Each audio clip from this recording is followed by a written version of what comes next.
Et bonsoir et bienvenue dans ce nouveau live, ce soir consacré à Spyworld. On va être des grands méchants qui construisons notre repère et on va tenter de s'infiltrer dans le repère des autres. Et pour parler de Spyworld, j'ai le plaisir de recevoir l'espion, l'auteur Frédéric Morard. Bienvenue à toi. Bonjour et puis merci de m'accueillir ici. Bah, avec grand plaisir, merci à toi d'être là ce soir, de partager ce moment avec nous. Comme d'habitude, on est là dimanche soir pour parler du jeu qui est proposé en tournoi la semaine prochaine. Deux tableaux, comme d'habitude, avec un tableau mercredi, donc attention, on va en parler pendant le live tout à l'heure, hein, mais il y a deux plateaux différents. On va jouer sur le Super Yacht mercredi et sur le plateau base polaire vendredi. À savoir que dans la boîte, il y a 4 niveaux, 4 plateaux différents. Ils varient un peu les parties. Le Super Yacht, c'est vraiment la configuration pour une découverte du jeu. La base polaire, c'est le jeu de base, voilà, polaire, mais de base tout court. Et après, il y a deux autres plateaux qui complexifient encore un peu plus. Et là, on va être resté sur les deux plateaux les plus accessibles, et celui qui a été pensé en tout cas initialement. Et coucou à Vava dans le chat, le grand gagnant des tirages au sort sur la chaîne. Euh, Avant de parler un peu plus donc, de Spyworld en particulier, je tiens à remercier déjà Don't Panic parce que pendant le live, il y aura un tapis exclusif à gagner euh, tout à l'heure. Quand on parlera de Spyworld, on fera tirage au sort pour participer, pour tenter de gagner le tapis. Et il faudra gagner les tournois pour gagner la boîte. Merci beaucoup à Don't Panic de m'avoir proposé ces votations. Et avant de parler de Spyworld, comme d'habitude, j'aime bien parler un peu de l'invité. L'invité ce soir, c'est toi, Frédéric. Tu es dans le civil professeur, c'est ça? Surprise. En quel niveau En lycée, en lycée? donc de la seconde à la terminale en physique-chimie. Ouh, J'espère ne pas faire félicitations. fuir tout le monde. On ne parlera pas de physique chimie. Tiens, peut-être deux, Ouais. trois équations à un moment donné par surprise.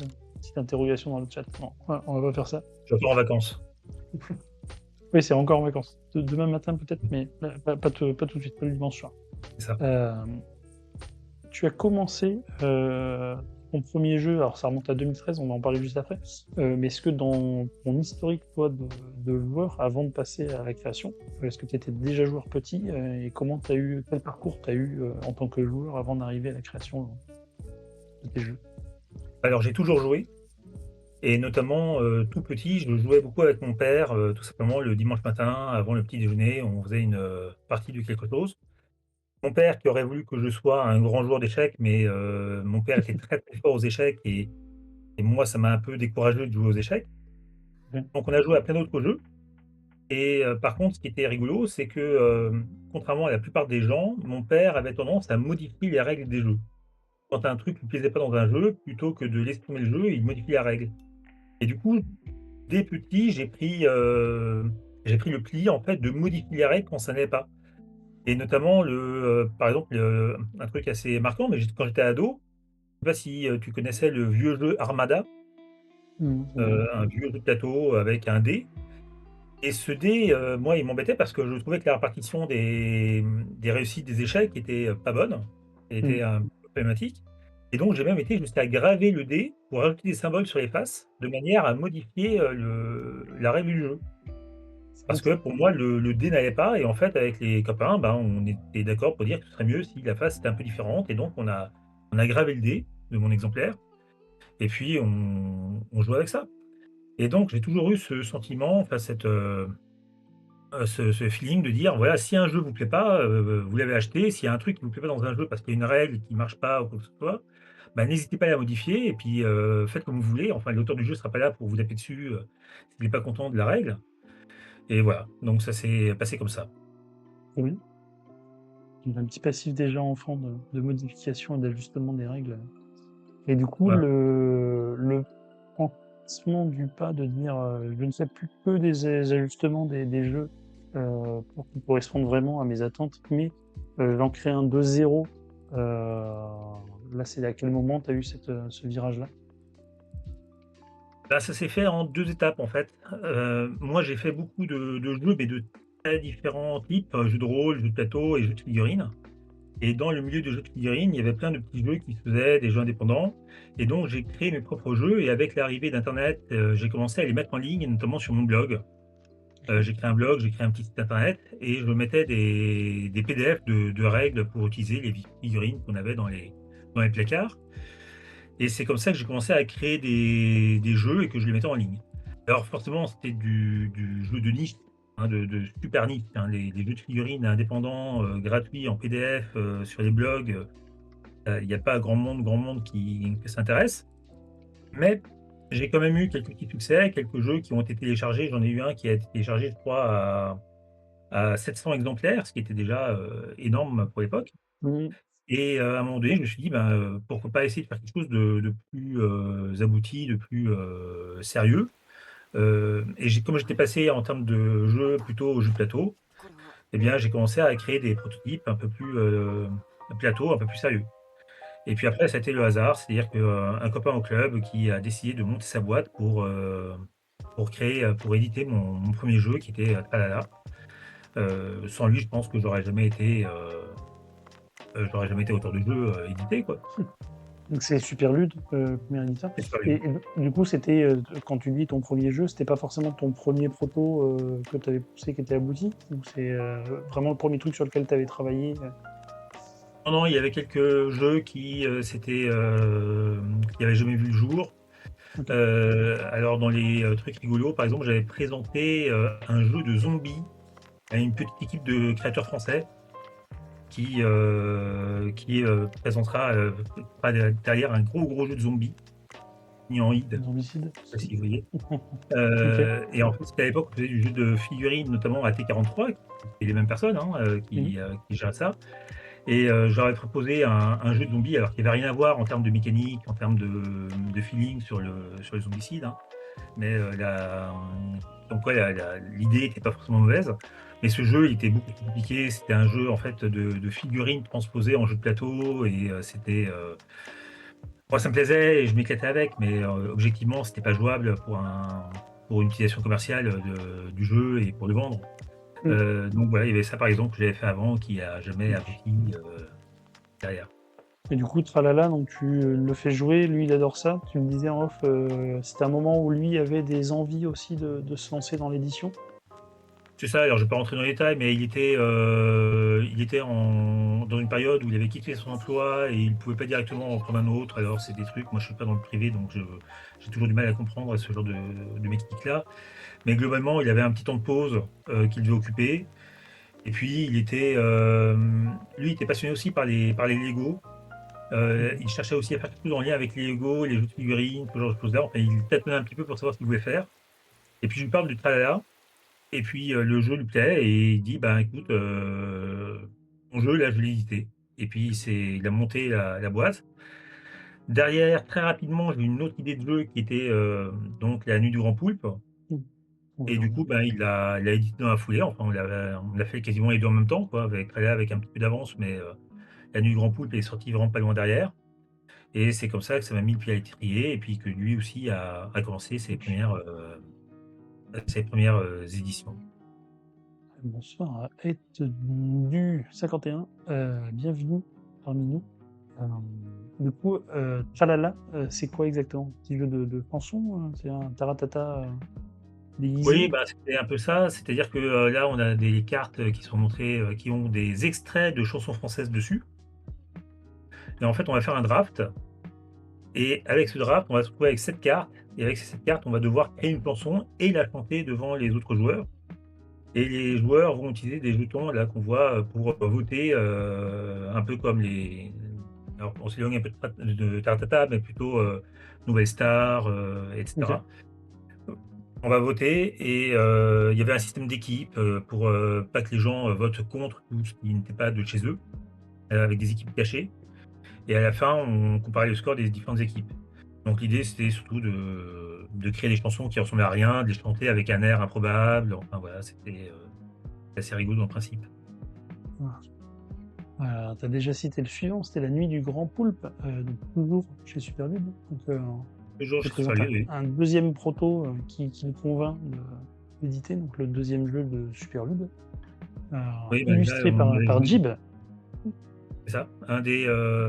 À l'époque, Jib était peut-être pas encore aussi connu que ça et c'était, vraiment un des travaux, qui l'ont un peu, vraiment mis sur le devant de la scène. Mmh. Après il a beaucoup travaillé derrière, hein. Ouais, je J'adore l'avais quand les reçu pour illustrations sont Splatoon animées, Totem, fin d'année dernière. ouais, Heu, Starfruit. j'adore ces illustrations, elles sont vraiment géniales et le jeu, bah, c'est un jeu de guessing où on doit, contrôler à la fois un monstre et un cultiste de Cthulhu. Alors moi, je suis très, très fan de Cthulhu d'ailleurs, si on voit un peu mon t-shirt, Miskatonic. Heu donc un jeu de guessing, très simple et qui a vraiment beaucoup plu à l'époque à Antoine et puis on l'avait testé au club et les gens ne quittaient pas le prototype. C'est assez sympa à faire. Mmh. Donc ça, on est sur, les 2 se sont enchaînés 2013-2014. Après Ah oui, une petite pause, et tu reviens, 2017 avec, un jeu dans une gamme bien connue chez Purple Brain, donc c'est Jack et le haricot magique, c'est la gamme des livres, des contes et jeux, heu, c'est ça. avec ces faux livres dans lesquels on retrouve un petit livret où il y a, le conte et tout le matos à l'intérieur du livre pour jouer un petit jeu. Heu, Là, on est sur un jeu de plus de dextérité, et là, autre grand nom à l'illustration, parce que c'est Nayad et Pierrot, qui fait Ouais. des illustrations. Alors en fait, ben, j'ai rencontré l'éditeur, j'avais été à Cannes pour présenter la Nuit du Grand Poulpe et du coup, j'ai fait un peu la tournée des éditeurs, pour voir, ce que je pouvais proposer avec mes prototypes et cetera. C'était, beaucoup plus facile à l'époque. Maintenant, ça a un peu changé Cannes là-dessus. Mmh. Hem Et donc j'ai rencontré l'éditeur et puis, je lui demandais, simplement enfin moi je lui avais proposé un truc, mais ça collait pas et puis il me demande enfin on a un peu discuté et bah, je ne sais plus exactement comment on en a parlé, mais m'a parlé de Jacques et le Requin Magique, il cherchait à faire un truc dessus, mais il n'avait pas d'idée, précise. Il avait, pour l'instant un je crois un prototype, mais qui était un prototype de jeu d'échange de, de ressources, avec des cartes, sur le thème du marché. Et moi, je lui ai proposé donc c'est ce jeu d'empilement de dés, donc où les gens empilent des dés, on empile des dés, on met des petits, nuages, qui sont des trésors dans l'empilement et celui qui fait tomber l'empilement, fait gagner les trésors aux autres et lui, il perd tout et à la fin de la partie, le plus riche, gagne la partie, bien sûr et donc là, on est clairement sur un jeu plutôt pour enfants. Alors très sympa à jouer en famille, Mmh. mais un jeu plutôt pour enfants, comme la gamme, comme l'ordre de la gamme, quoi, mais qui était intéressant pour toute la famille quand même. Ouais. Ouais, sur la gamme, elle s'étend beaucoup parce que tu as des jeux qui sont très, très accessibles, alors pas à tout petit, mais en familial, tu sais. Après, tu as des trucs, comme c'était le joueur de flûte qui est un peu plus compliqué. Le Celui-là, genre il de est flûte, il vraiment, était pas compliqué, mais il était méchant. ouais. Moi, je me rappelle que j'ai joué avec mes filles et mes filles ont pleuré. Donc du coup, le truc était pas très réussi, là-dessus. Mais entre adultes, c'était génial, mais avec les enfants, il était trop méchant avec les enfants. Mmh. Après, tu avais, donc sur le My Ludo toujours, hein, tu as un jeu qui est crédité, mais ça, c'est de l'auto-édition. Parce qu'ils te proposent, tu disais tout à l'heure à l'époque sur ton blog, et coucou Isara, tu proposais des PDF avec des versions de règles. Euh, Ils proposent là, actuellement aussi des jeux en auto-édition, euh, Oui, via le site lulu.com. On va c'est mettre le ça. lien dans le chat si ça passe déjà. Donc Bah, là, il y a parmi ces jeux, il y a Of Flesh and Steel qui est en fait un jeu de figurines, mais cette fois complet. Donc pour ceux qui connaissent pas trop, l'univers, c'est un peu, l'univers de Warhammer 40 000. Ça doit parler un petit peu parce que c'est quand même très, très adapté dans plein de domaines. Donc c'est ce que je faisais avant, c'est-à-dire un jeu, maison pour utiliser les figurines qu'on a. Moi, je vends pas de figurines, je vends pas, tout le matériel. Je vends juste les règles. Mais disons que là, j'avais fait un bouquin qui fait, maintenant, 150 pages, 200 pages, je sais plus, donc c'est quand même assez costaud et donc plutôt que de le mettre simplement, gratuitement sur le site, il est gratuit à l'heure actuelle sur mon site, mais on peut aussi l'acheter en version payante où je gagne, 2-3 €, pour l'avoir en version papier, imprimé, joli. Et puis, l'autre jeu, c'est Paper War. C'est un jeu que j'ai, fait, c'est un 3X donc d'exploration, d'expansion et d'extermination. Hem, mais qui se joue avec un crayon, sur la plage. On peut y jouer tout seul, mais on peut jouer à 2 et c'était pour jouer sur la plage avec ma fille. Bien. Donc voilà.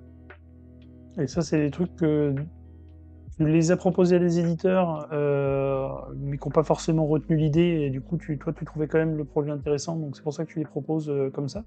Ou c'est des Alors trucs où tu te dis c'est pas forcément des jeux qui seraient éditables? je pense que c'est pas vraiment éditable. En fait, Flash and Steel, c'est comment ça s'appelle? C'est un jeu de figurines, mais un jeu de figurines, c'est pas éditable si on vend que des règles et qu'on vend pas de figurines à côté. Mhm. Donc c'est compliqué de se lancer là-dedans. Et Paper War, en fait, l'idée m'est venue de Captain Color. Ok.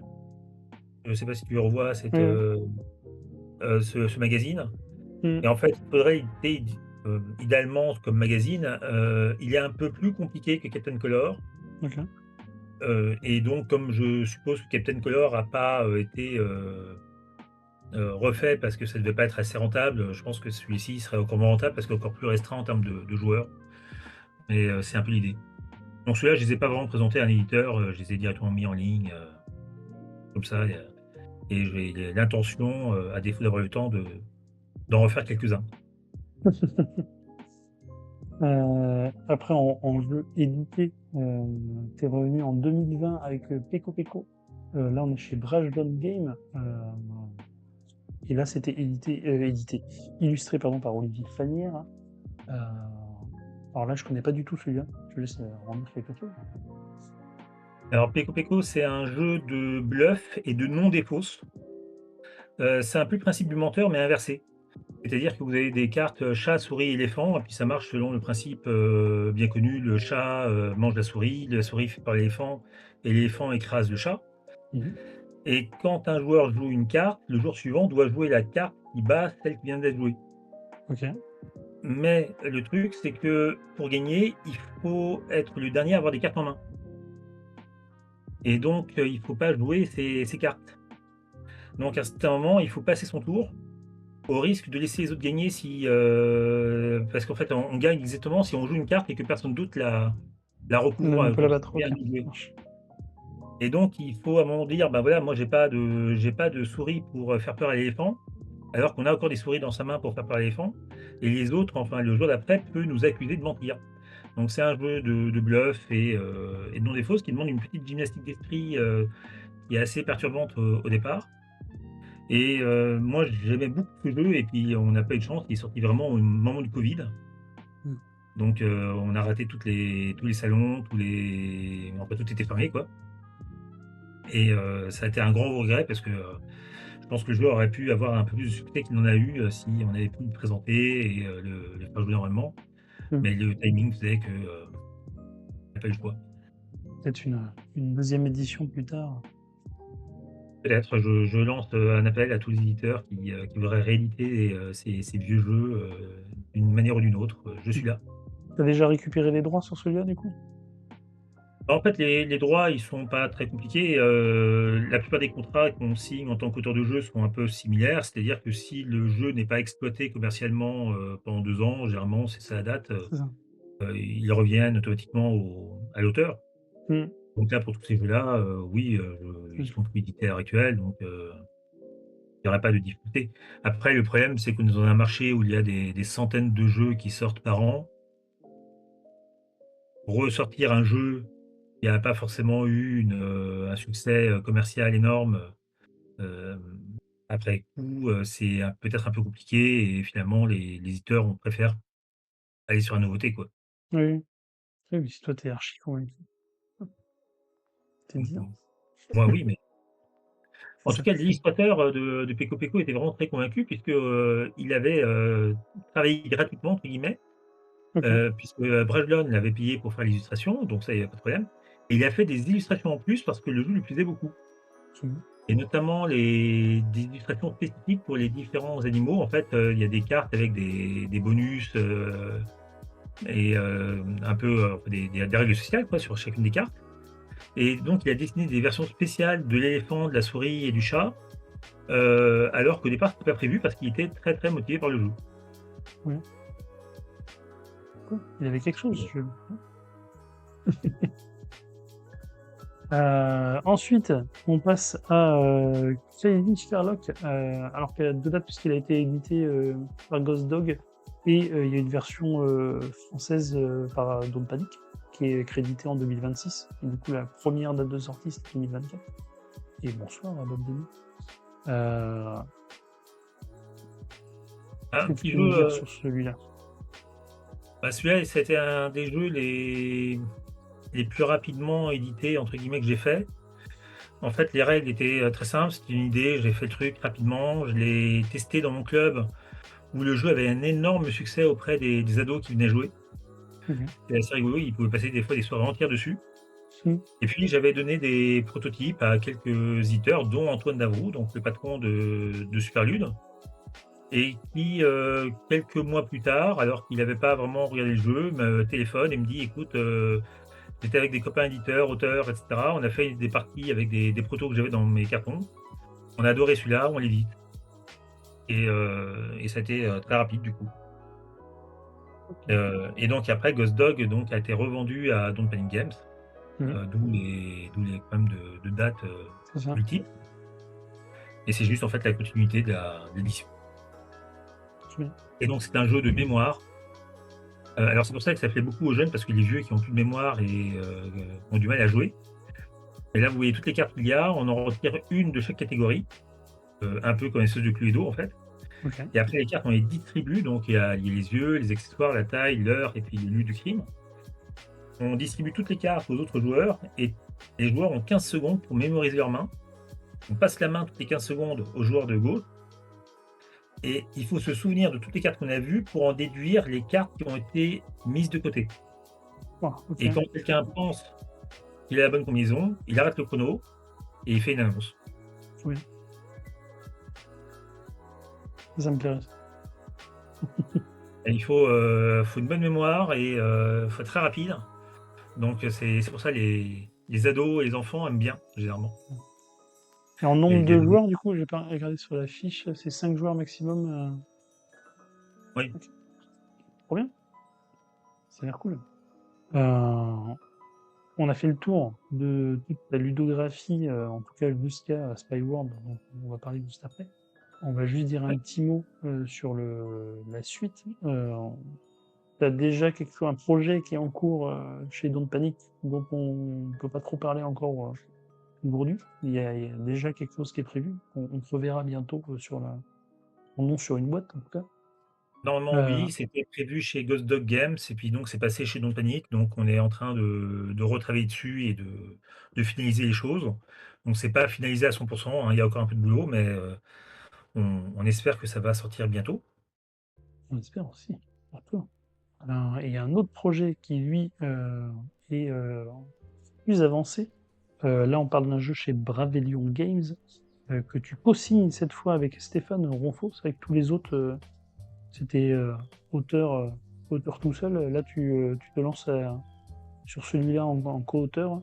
Euh, donc, c'est l'île du docteur Moreau. C'est le nom définitif ou c'était le nom du proto et c'est susceptible de changer, hein?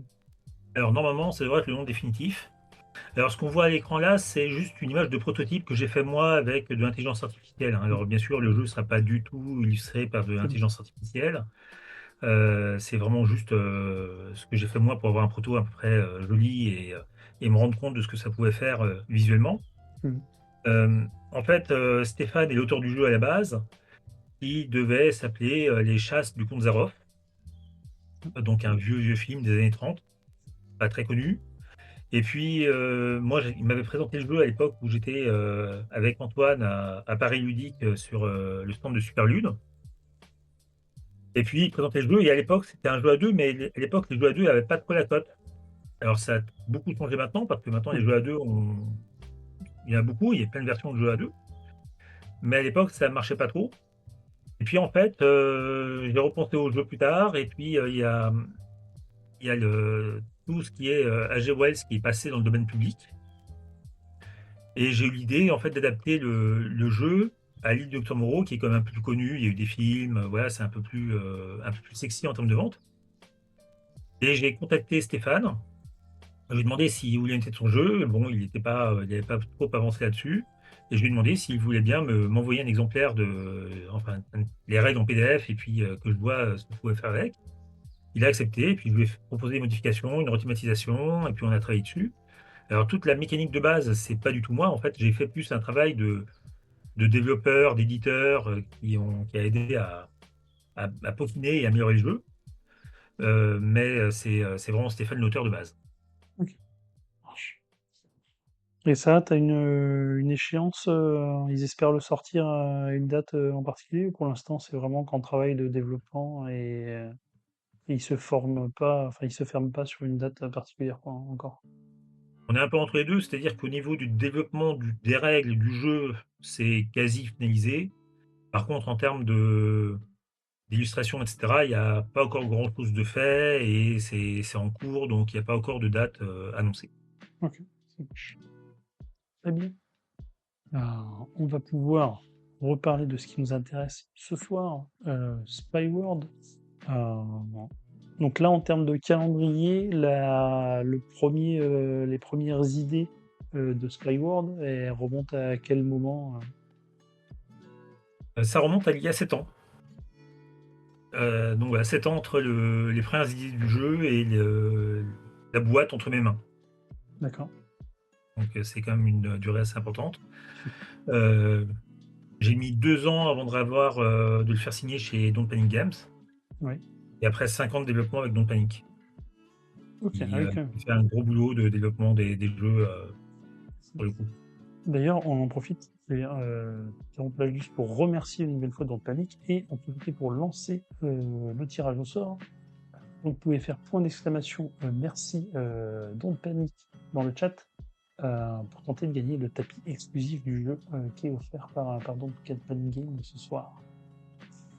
Hop, et je rebascule sur la petite fiche du proto que tu m'as envoyé.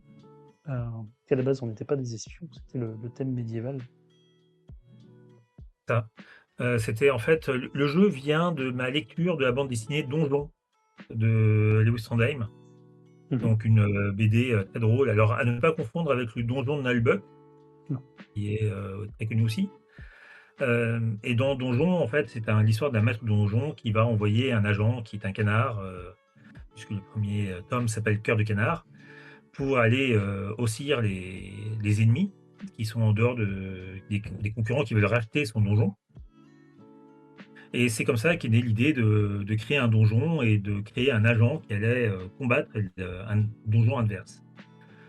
Euh, donc au début, pour anecdote, le jeu n'utilisait pas de cartes, il utilisait des dés. Ok. Et puis, alors j'aurais bien aimé des cartes, mais j'hésitais parce qu'il y avait Welcome to the Perfect Home qui était sorti pas longtemps avant. Et donc je voulais essayer de ne pas reprendre la mécanique du flip and write telle qu'elle était. Ouais. Mais avec l'idée que ça posait trop de problèmes puisqu'on pouvait avoir des tirages qui faisaient qu'on n'avait pas du tout de pièges ou pas Mm. du tout Et de quelque part, monstres. Enfin, voilà. les cartes assurent une variété, alors que les dés, tu peux faire même lancer tout le temps. C'est pénible. Voilà, il y a plus de stabilité avec les cartes et donc au final, on est resté avec les cartes et ça marche très bien comme ça. On Mais voit, donc, en en tout tout cas, cas, on voit. visuellement, le proto, et on verra l'affiche tout à l'heure du vrai jeu. Euh, Ça, c'est assez similaire quand on jette un coup d'œil un peu lointain comme ça. Je pense qu'il y a quand même pas mal d'évolution sur un projet qui a mis 7 ans à arriver en boutique. Oui, oui, il y a eu pas mal de choses. Alors, il y a eu des simplifications, il y a eu un peu plus de possibilités. Alors, il y avait des souhaits avant, où on voit en bas, là, il y a des souhaits qui sont des espèces d'objets magiques, enfin, qui étaient indéterminés, et qui sont devenus des gadgets, mais qui étaient vraiment des gadgets différents et bien différenciés, de manière à pouvoir personnaliser son agent. Il y a les cartes agents, il n'y avait pas de mission, il n'y avait qu'un seul type de donjon, il n'y avait pas les 4 niveaux qu'on a maintenant. Voilà, après, il y a plein de petites règles qui ont été modifiées, mais dans l'idée, on retrouve bien sûr la mécanique avec la feuille qui découpe en deux Hein. et qui fait la véritable originalité du jeu et qui fait que Don't Panic a bien aimé le proto dès le départ, quoi. Mais sinon, on revoit à peu près à peu près l'ensemble, c'était pareil avec des pièces d'or à la place des liasses, voilà. Tu m'avais envoyé aussi là pour parler un petit peu. Donc ça, c'est les différentes, les petits pictos qu'on retrouve sur les feuilles. Hop. C'est des trucs Voilà, que tu donc avais là, c'est dessinés toi ou c'est un peu, des petits trucs que tu avais trouvés dans les banques d'images? c'était gamesicons.net, si on peut faire un peu de publicité, gamesicons.net sont vraiment des gens très sympas puisqu'ils mettent des icônes comme ça à disponibilité. On peut les télécharger en modifiant la couleur, plein de détails, plein de paramètres et ils autorisent une utilisation commerciale de ces icônes, Trop bien. à partir du moment où on les cite et donc notamment, c'est ce que j'utilise pour les jeux que je mets en auto-édition, sur Sur le jeu? lulu.com. OK. Ils sont édités avec des illustrations de gamecon.net parce que je suis totalement nul en dessin et en illustration, donc ça marche pas, et donc c'est grâce à eux que je peux faire ça. Là, je montre une fiche, du coup, c'est la même qu'on voyait l'image d'avant. Mais là, sur une fin de partie, donc on voit un peu ce qu'on peut faire dans le jeu.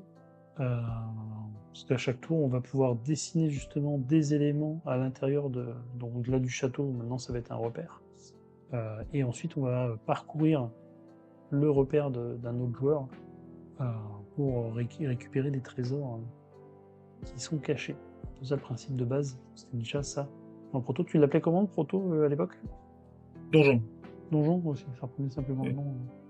pas très, très original, enfin j'avais pas beaucoup d'imagination, mais voilà, donjon et donc là on voit bien, comment ça marchait effectivement, ça la base reste le même.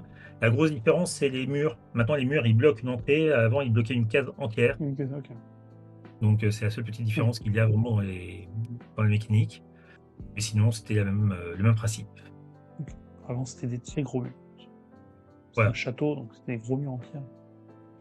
maintenant c'est juste des parois en Ça, en c'est du acier. placo. Ah oui, donc il faut pouvoir ne pas le traverser quand même. D'accord. Ça marche. Est-ce que tu as d'autres choses à nous raconter sur le travail de développement avec Don't Panic ou est-ce qu'on passe directement sur la version finale là? Non, bah, juste encore une fois les remercier parce qu'ils font vraiment des jeux, qu'ils développent. Il y a des éditeurs qui prennent des jeux seulement quand ils sont totalement finis.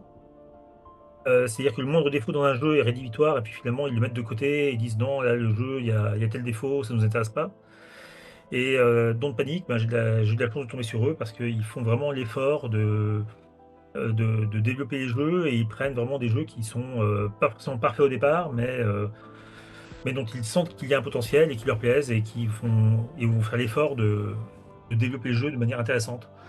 Et ça, c'est bien notamment parce qu'il n'y a pas beaucoup d'auteurs de jeux qui sont auteurs à temps plein, Hmm. malheureusement, hein. On n'est pas assez payé pour ça. Et du coup, quand on a un boulot à côté, ben, faire les centaines de tests qu'il faudrait faire pour pouvoir développer le jeu, c'est pas toujours facile. Et là, c'est vraiment agréable d'avoir des gens qui reconnaissent que le jeu peut être bon même s'il y a des défauts et qu'on va travailler dessus ensemble pour pouvoir justement corriger ces défauts et en faire quelque chose de bien à la fin. C'est un peu ce qu'on attend d'un éditeur en fait. Effectivement, ils font peut-être pas tous ce travail, Tout le monde ne le fait pas en j'imagine. tout cas. Ouais. Hop, on va aller sur BGA pour faire l'explication de règles, puisque la boîte, je remercie Don't Panic qui a expédié une boîte, mais elle n'est pas arrivée à temps pour le live, donc je ne peux pas vous montrer le matériel. Donc on va aller sur BGA. Est-ce C'est la qu'il y a faute au des 1er gens dans le mai, chat? Pardon? c'est la faute au 1er mai, il faut autoriser les facteurs à travailler le 1er mai Ah, pour d'ici, livrer les boîtes. écoute, j'en parlerai à mon patron. Ouais. Euh, oui, s'il y a des gens dans le chat qui veulent se joindre à nous, on peut jouer. Donc, j'ai pas précisé tout à l'heure, mais Skyward, c'est un jeu qu'on peut jouer de 2 à 99 joueurs. En vrai, on peut jouer autant qu'on veut. C'est tant qu'on a des feuilles, on peut jouer. À partir de 8 ans pour des parties de 30 minutes. Vu qu'il nous suffit d'avoir une feuille par joueur et qu'à la fin, on va juste passer notre repère au joueur de droite ou au joueur de gauche. Il n'y a pas de limite de joueurs. Il y a pas de... Alors, il y a une course quand même sur certains objectifs. Donc, effectivement, peut-être plus on est, plus ça sera tendu. Mais il y a pas de limite à proprement dit de joueurs. Il y a une limite dans l'implémentation BGA où BGA limite à 9 joueurs, mais concrètement avec la version finie, on est limité que par le nombre de feuilles de papier. Moi, j'ai joué à 15. Est-ce que tu as gagné? Je Évidemment, sais merci. alors c'était au début, c'était dans la première version du donjon et justement cette version qui était un peu compliquée et c'est pour ça qu'on a fait 4 plateaux différents avec 4 repères différents, dont un repère d'initiation qu'on va voir aujourd'hui donc avec, le super yacht et qui, me permettait de faire des exécutions plus rapides et de jouer plus facilement et plus rapidement au jeu sans avoir à passer mon temps à corriger ou répondre aux questions des différents joueurs. Mmh. Mais, en tout cas, on a pu y jouer à 15. Hop, Bon, allez, t'envoie une invite. 20-20, je t'envoie une invite aussi. Personne d'autre que 20-20 pour se lancer dans la game. On va lancer comme ça, sinon. On va laisser les gadgets normaux. Et on va peut-être mettre les repères visibles pour cette partie-là, comme ça je pourrais montrer les autres repères pendant la game. Et on est parti. Hop. Alors à savoir que tu es numéro 1 mondial de Spyworld. pour l'instant, oui. Faut juste confirmer sur la deuxième page. Et je vais pouvoir afficher BGA. Hop, voilà. Hop. Là, ça arrive. Et on est parti. Hop, je te mets une petite niche comme ça. Et puis je te laisse la parole pour l'explication de règles. Alors, par contre, on commence.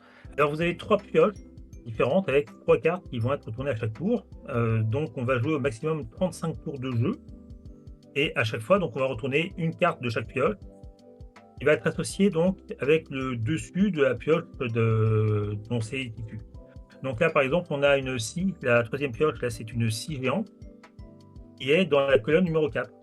Alors les cartes bleues, donc c'est tout ce qui est pièges. Alors les pièges, on a les scies, on a les lasers et puis on a les de requins. On a des gardiens qui sont des chiens, des gardes et des robots.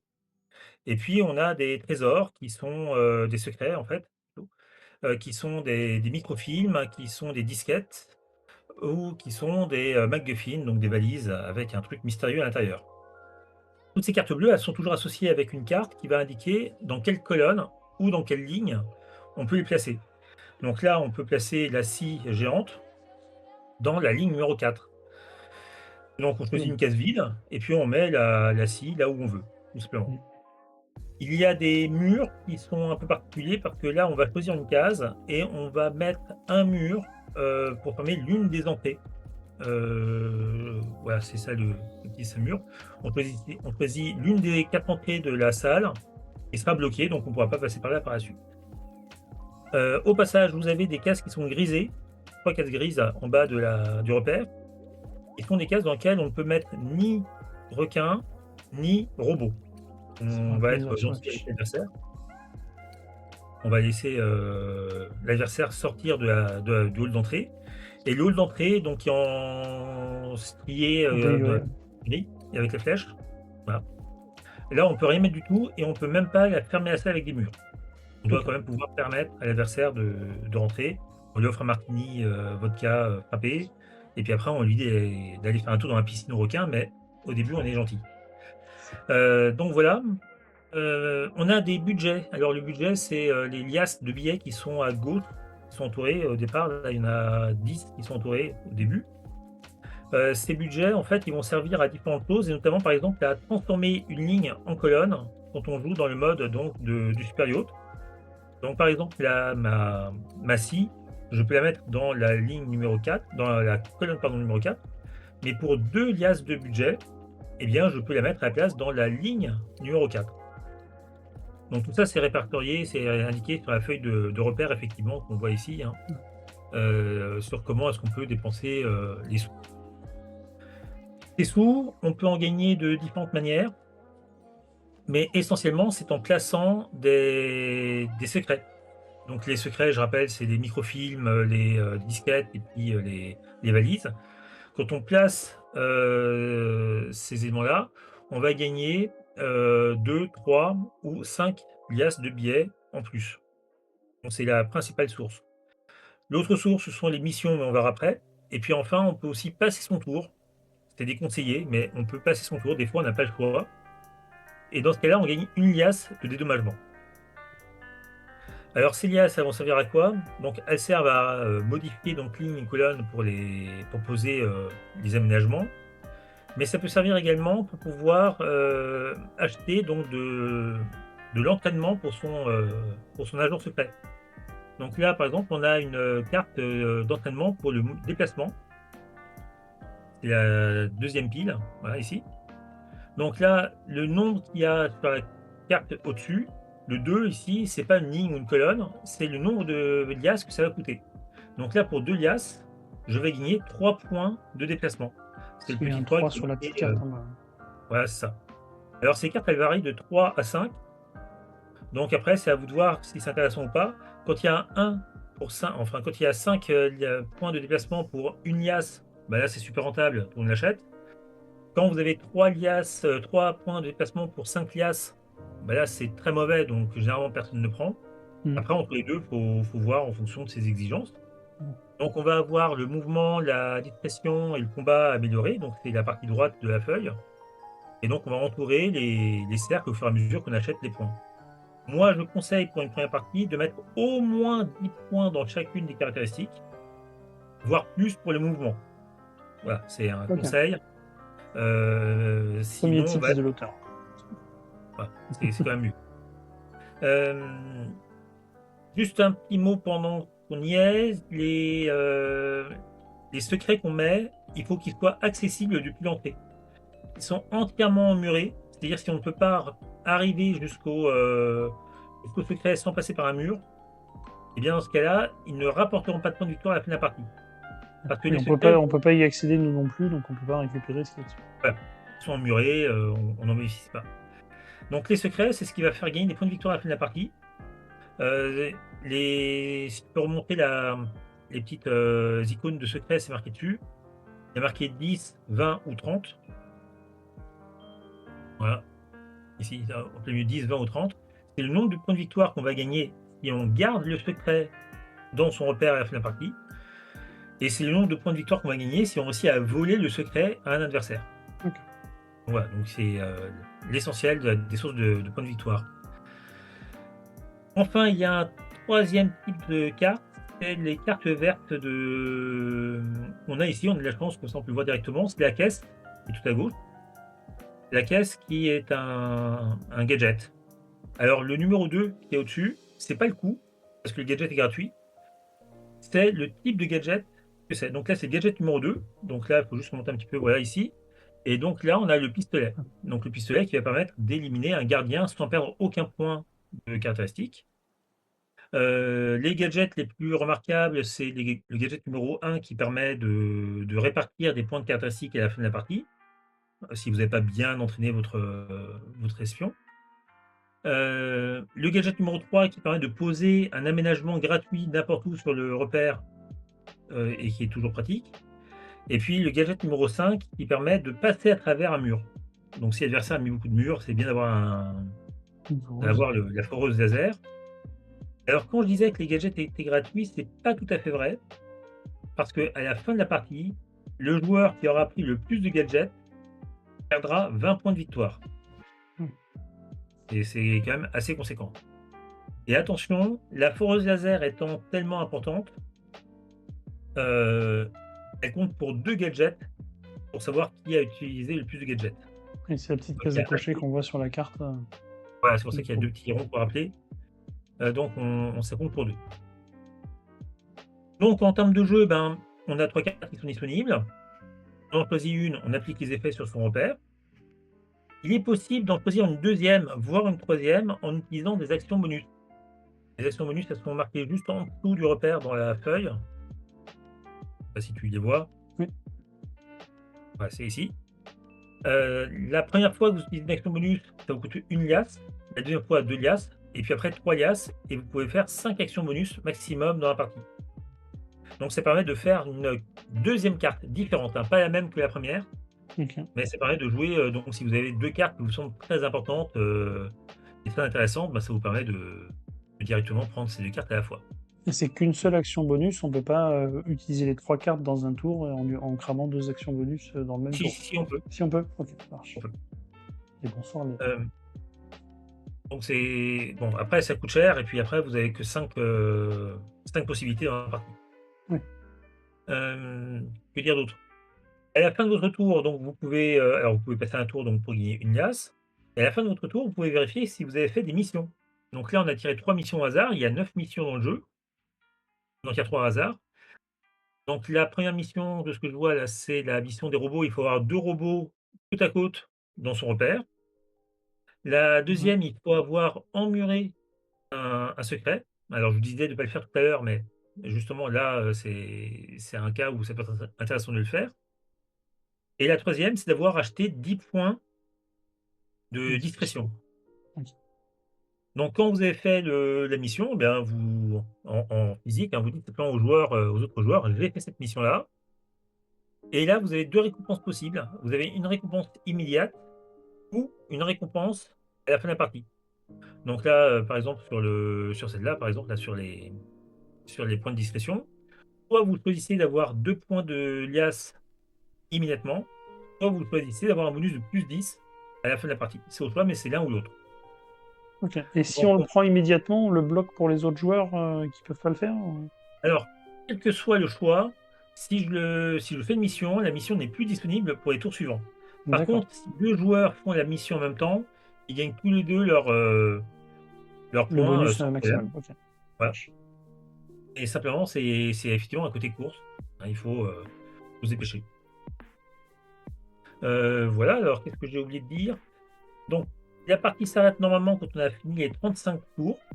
Il y a 35 cartes qui sont jouables ou si quelqu'un, mais c'est très rare, si quelqu'un réussit à entièrement remplir son repère, à part bien sûr la case d'entrée, si toutes les cases sont remplies, on joue encore un dernier tour et la partie s'arrête. OK. Quand on a fait ça, on découpe la feuille en 2 et on donne la feuille du repère à son voisin de gauche ou de droite. Bon là, c'est BGA qui se charge de ça, il y a pas de problème Mmh mh. et on va utiliser notre agent secret pour pouvoir, parcourir le repère de l'adversaire. Donc on va se retrouver dans la case de départ, donc la case avec une flèche tout en bas, au centre du repère Mmh. et le principe est simple. Vous dépensez un point de mouvement pour changer de case, bien sûr sans passer par un mur, c'est interdit et quand vous arrivez dans une case, vous devez pouvoir dépenser le coup en discrétion ou en combat si vous arrivez sur un piège ou sur un gardien. En Donc là, dans fonction la version de base, du coût du repère, qu'on a. ouais. Alors là, c'est très simple, hein, c'est 2, 4, 6 à chaque fois. Donc les lasers, c'est 2 discrétions, la scie 4 et le requin 6 discrétions. Le chien, c'est 2, 4, 6, c'est 2 combats, le gardien, c'est 4 et le robot, c'est 6. Donc il faut pouvoir payer pour entrer dans la pièce. Si vous rentrez dans une pièce avec un secret, ben vous voulez le secret, tout simplement. Vous avez le droit de faire marche arrière sans repayer le coût des combats et de discrétion, mais par contre en repayant le point de Déplacement, déplacement. ouais. OK. Et donc le but du jeu, eh bien, c'est d'aller le plus loin possible dans le repère pour essayer de piquer le plus de secrets possible. C'est pour ça que si vous avez que, 3 ou 4 points de mouvement, bah, vous allez rien faire, quoi. Enfin, vous allez Mmh. être bloqué, au centre du repère directement et vous allez rien voler du tout. Donc c'est pour ça qu'il faut avoir de quoi se déplacer, puis de quoi combattre ou, esquiver les pièges, et donc au moins 10 de chaque, voire 15 en mouvement. C'est mon conseil. Très bien. Et à la fin, eh bien, on va compter les points des secrets que vous avez volés, les points des secrets que l'adversaire n'aura pas réussi à voler chez vous, les points des missions que vous avez faites et pour lesquelles vous avez gardé des points pour la fin. Vous aurez des points pour le budget qui vous reste, mais ça, c'est assez anecdotique. Et puis, vous aurez des petits points en plus pour celui qui aura exploré le plus de pièces. Donc, 5 points, c'est pas grand-chose, mais c'est toujours ça de prix. Pour celui qui aura éliminé le plus de gardiens, ça, c'est 20 points, c'est bien. Vous aurez 10 points pour celui qui aura eu le plus de pièges déclenchés dans son Ouais. repère, c'est-à-dire celui qui aura mis le plus de pièges, utiles dans son repère, donc il faut éviter les pièges. Et puis vous avez un malus de 20 points pour celui qui aura acheté le plus de gadgets. Quand on a fait Oui, ça, on c'était fait la bien. somme et c'est fini. Après on a le score. Et bonsoir Voilà. Poupinette. Très bien. Allez, on va aller tirer le gagnant du tapis. Hop. Et on va pouvoir lancer le tirage au sort de BGA. Alors, qui va gagner ce soir? Et c'est Bob Danu. Est-ce que tu es toujours là, Bob Danu? Bravo à toi. Tu fais le tapis exclusif du jeu. Bravo. Et très sympa pour poser des paquets, toujours un petit plus visuellement. C'est ça. Tu m'enverras sur Discord ou sur Twitch, comme tu préfères, tes coordonnées postales, que je puisse faire suivre à Don Panique. Hop, et je ferme ça. On va dire tac tac tac. On change et on repart. Et là, on dit merci à Board Game Arena, puisque vous pouvez gagner, hop, je lance le tirage au sort, un mois d'abonnement premium à Board Game Arena, offert par Board Game Arena. Participer au tirage au sort, point d'estimation BGA dans le chat pour participer. Allez, on est parti. Bonne partie à toi, bonne partie à 2020. Bonne partie à tout le monde. Et puis, s'il y a des questions, n'hésitez pas. Hein. Moi, je pense Non. que on va commencer. 2, ça me paraît pas trop clair pour commencer à mettre des petits pas de côté. Et je vais pas utiliser une action bonus tout de suite. Ça paraît pas opportun. Non, les actions bonus, c'est vraiment plutôt à la fin quand vous avez vraiment quelque chose qui vous. Ou quand vous avez vraiment quelque chose qui vous semble important. Ou pour finir une mission aussi. Et bien des fois, de les utiliser pour vraiment prendre de l'avance sur les missions par rapport aux adversaires. Oula, alors là, 5 pour 3 de discrétion, ça coûte très cher. Mais ça peut permettre de prendre de l'avance sur les autres pour la mission de discrétion. C'est ça, là c'est vraiment un choix. Objectivement, 3 pour 5, c'est ce qu'il y a de pire. Mais ça peut permettre de prendre l'avance, effectivement. Moi, je vais aller chercher les petits pas. J'aime bien les petits pas. J'aime bien les petits pas. On peut mettre un garde. Est-ce qu'on peut mettre un garde? Non. Est-ce que j'ai envie de mettre un laser? Ah oui, un laser. Mais le laser, c'est pas très cher à passer. Et le garde, c'est 4 en combat.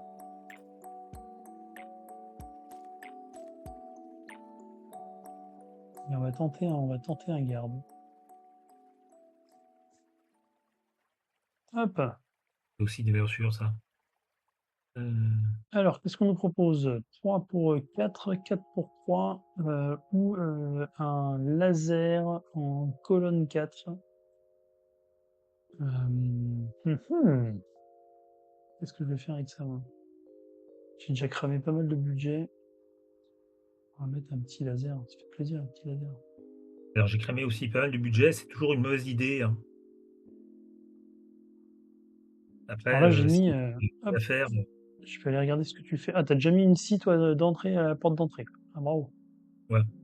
Et t'es déjà à 4 en combat, ok. Et 20-20, du coup, qui est de l'autre côté. Il a mis un petit garde tranquillou du côté. Et il a fait du mouvement un peu comme là.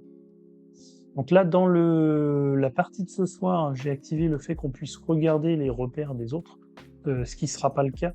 Et bonsoir Lobby ce qui ne sera pas le cas dans les tournois. Et bonsoir Psychoff. Putain, j'ai pas validé mon tour, pardon. Alors, ligne 1, on peut mettre une scie. Colonne 5, on peut mettre un chien.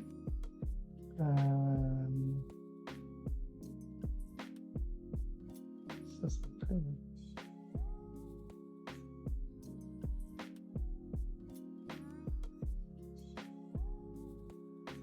Le côté regarder ce que fait l'adversaire, c'est vraiment un problème qu'on avait dans la création du jeu. Parce qu'en fait, dans l'idéal, il ne faudrait pas voir ce que font les autres. Mais en pratique, c'est impossible de l'en empêcher. Et donc, finalement, on s'aperçoit en faisant jouer les différents joueurs au jeu que chaque groupe de jeu va jouer de manière différente. Il y en a qui vont vraiment se cacher, qui vont tout faire. Il y en a d'autres qui vont, au contraire, qui vont jouer en laissant tout visible. Et c'est vraiment en fonction de chaque groupe de joueurs que ça se décide. C'est assez rigolo.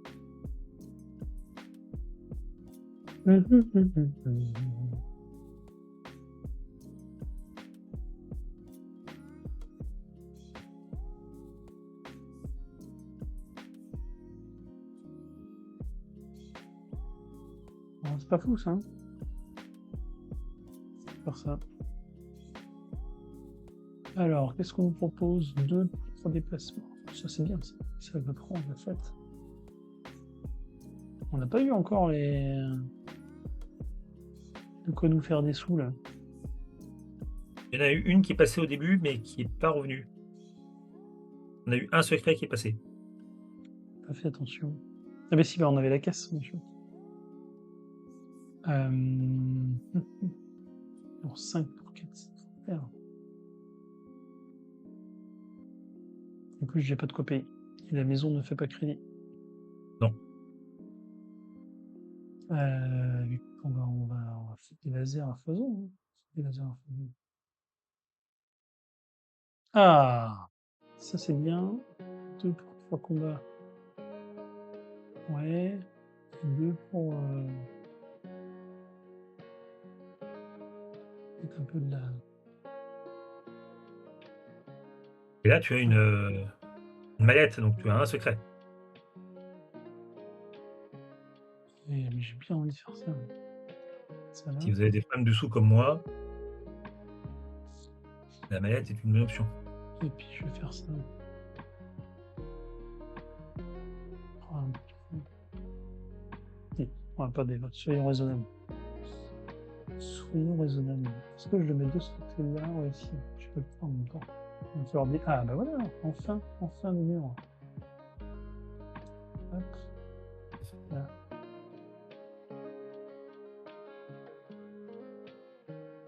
Je veux de mur, ça manque de mur un peu ici. J'ai plein de papier peint. Il me faut des murs pour pouvoir l'utiliser. Paraît logique. Qu'est-ce qu'on... Ah, ouh, petite microchip, ça. Écoute, on va le mettre là.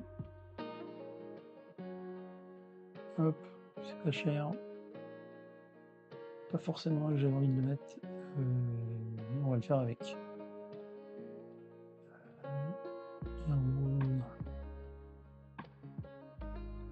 Et derrière.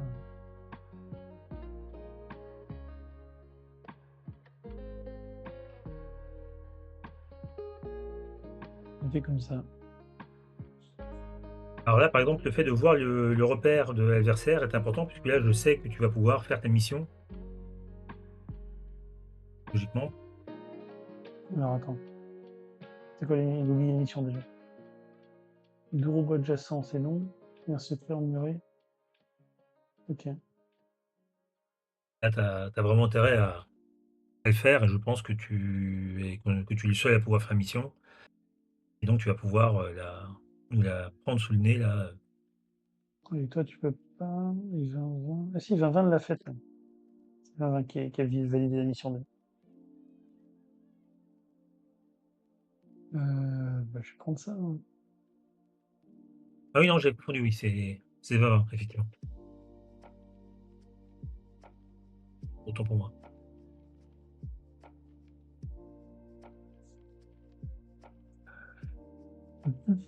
Mhm. Alors, il y a encore du mur en 5, mais effectivement. Oh, ça fait plaisir ça. Ça, on prend ça, vous faites. Et on va payer pour faire ça. Et on va terminer. Alors, ce qui est intéressant, c'est que, bon, des fois, il y a un tirage qui est pas du tout intéressant et ça se voit. Il y a des fois des tirages qui sont très intéressants et il y a pas beaucoup de besoin de réfléchir. Mais les repères sont toujours très différents, d'un jour à l'autre à la fin de la partie et On va faire ça. il est rare qu'on réussisse à faire exactement ce qu'on veut pendant une partie.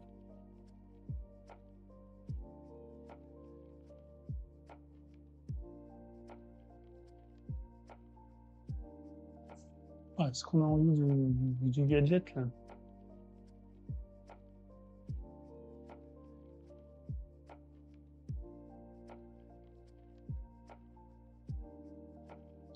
Où est-ce qu'on a envie de mettre ça? Et 20, ça fait Ah oui, cher alors ça. j'avais oublié de préciser, ah ouais, une petite règle que j'ai oubliée. Le gadget, donc là, vous pouvez acheter le gadget numéro 1 gratuitement, mais vous pouvez choisir un autre gadget pour 3 pièces au lieu de prendre le gadget numéro 1. Donc pour 3 liasses, Vous choisissez, les gadgets 2, 3, 4 ou 5 au choix, si vous n'êtes pas intéressé par la boisson super énergisante qui est un très bon gadget quand même. Mmh. J'ai oublié déjà. Gagner fait points, on va partir. Ouais, c'est pas mal ça. Je vais faire ça, t'as raison.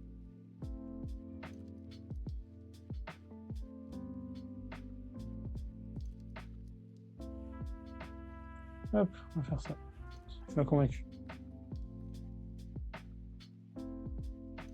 Ici, ça aussi, on peut le voir. Alors, qu'est-ce qu'on nous propose? Encore du déplacement pour deux. Un robot. Alors, attends, est-ce que vous avez mis des robots là? Il n'y a pas de robots. Ça, il y a des robots. Non, les robots sont pas encore passés.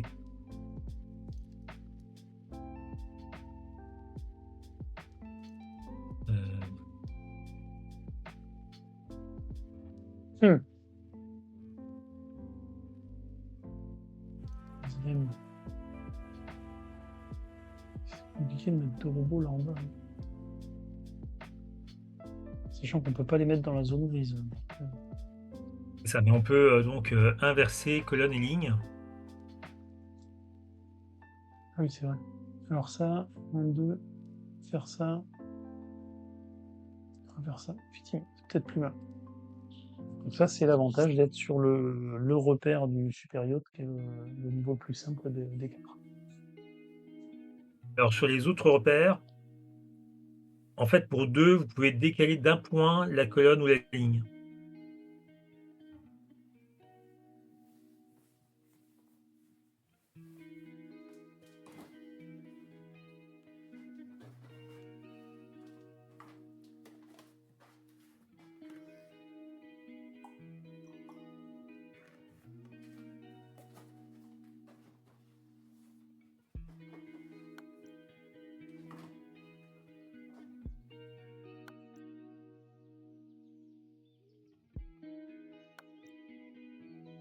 Est-ce que ça fait ça? Ouais.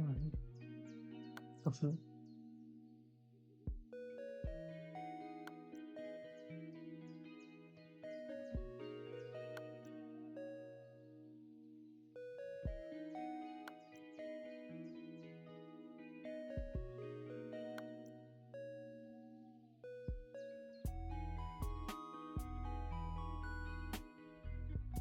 Hum.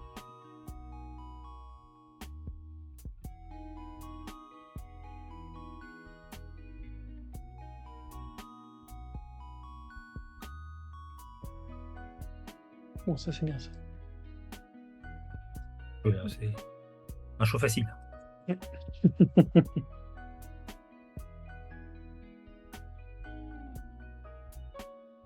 Donc, je crois qu'on l'a pas dit, mais le choix final de est-ce qu'on va dans le repère du voisin de droite ou de gauche, c'est en fonction de la typologie des cartes qui va rester. Est-ce qu'il y a plus de cartes bleues ou plus de cartes rouges visibles? Savoir si on va à C'est droite ça. ou à gauche.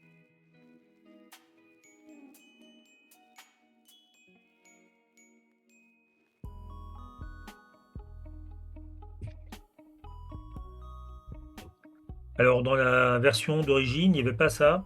On se contentait de mettre, de distribuer au hasard. On mélangeait tous les repères et puis on distribuait au hasard.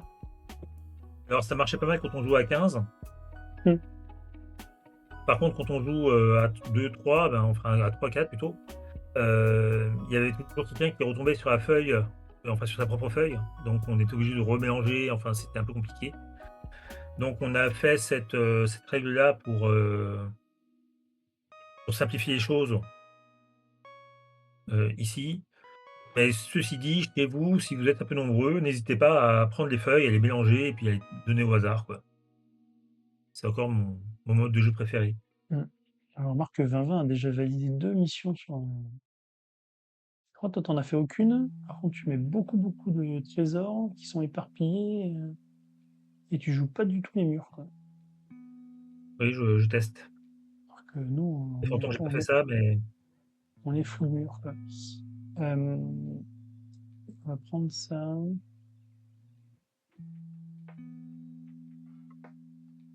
Tenter ça. Allez. Qu'est-ce qu'on nous propose? Ah, bah voilà, ça, c'est très bien, ça. Ça. on veut de l'argent, on met de l'argent. Ah, moi, mince, le truc, j'ai peut-être été un peu vite. Cette petite piscine de requins me plaisait bien. J'ai validé trop vite.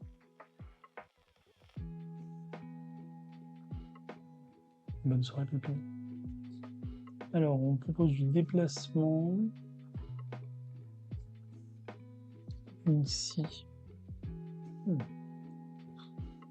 Aïe, aïe, aïe.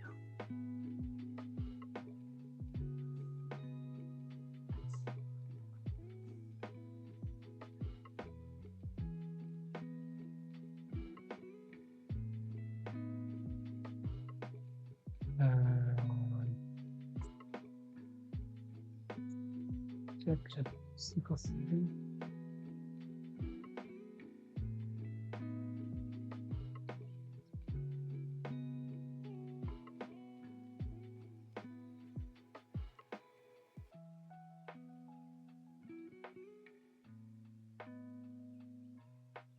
Comme ça. Alors, qu'est-ce que ça fait un peu là chez toi? Il y en a. En tout cas, si tu vas nous compléter la grille, donc il nous reste 5 tours, c'est ça? Un peu plus. Ça Ouais, mais vu qu'il te reste que 5 cases. si j'ai beaucoup de chance. Alors, qu'est-ce qu'on propose? On va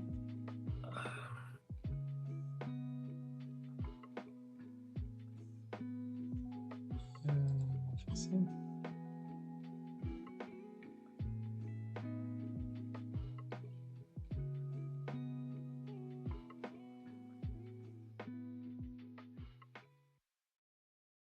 Terminé.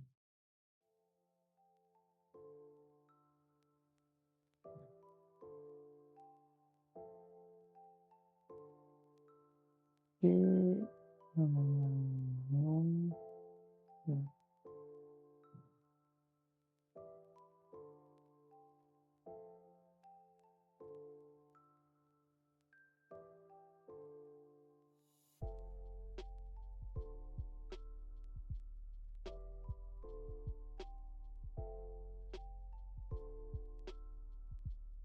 Alors, attends. Surveillez un peu ce que vous faites quand même. Ici, il va falloir du coup. Hein. Ça.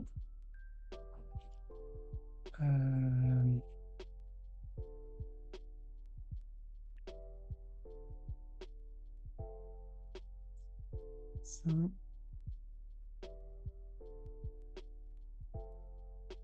Ça va pas dans l'endroit, ça m'arrange pas ça. Ça m'arrange pas.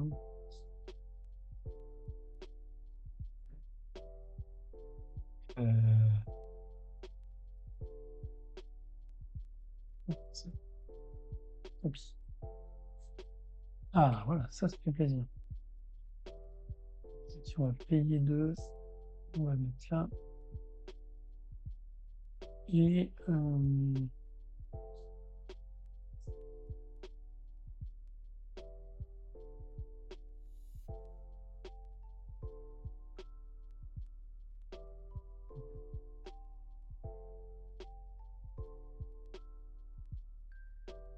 par contre, j'ai du coup j'ai mis un chien à gauche alors que j'ai ignoré pour le temps.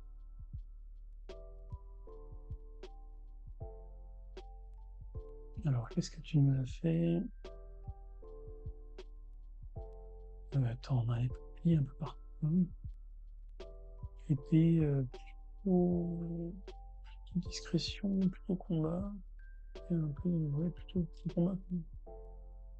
Et un 20. Oui, mais je suis pas dans le discret, moi.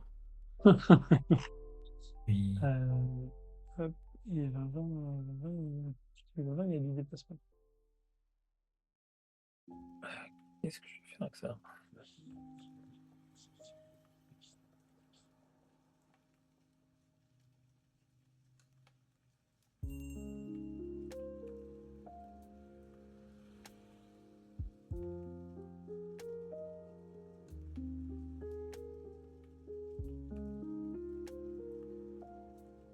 D'accord.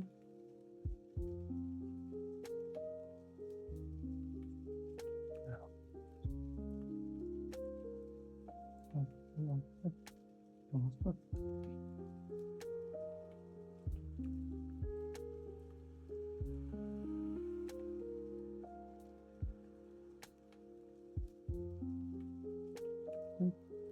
De déplacement, pas grand-chose. Non.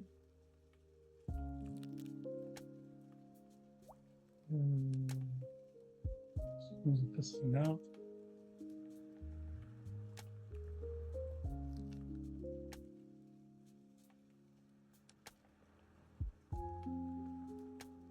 Ça ne m'intéresse pas les masses, ce que vous me proposez là.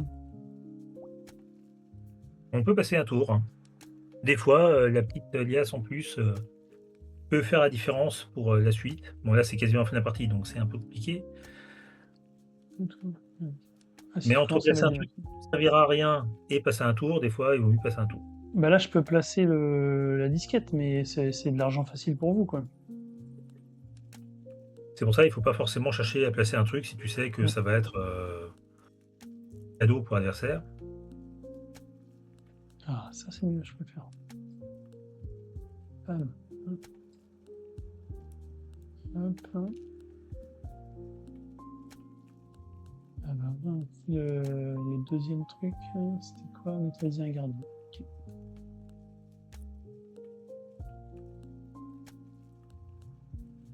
Ça m'arrange pas non plus.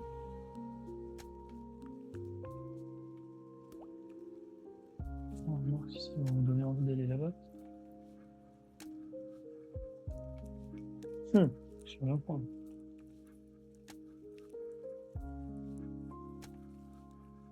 Tiens.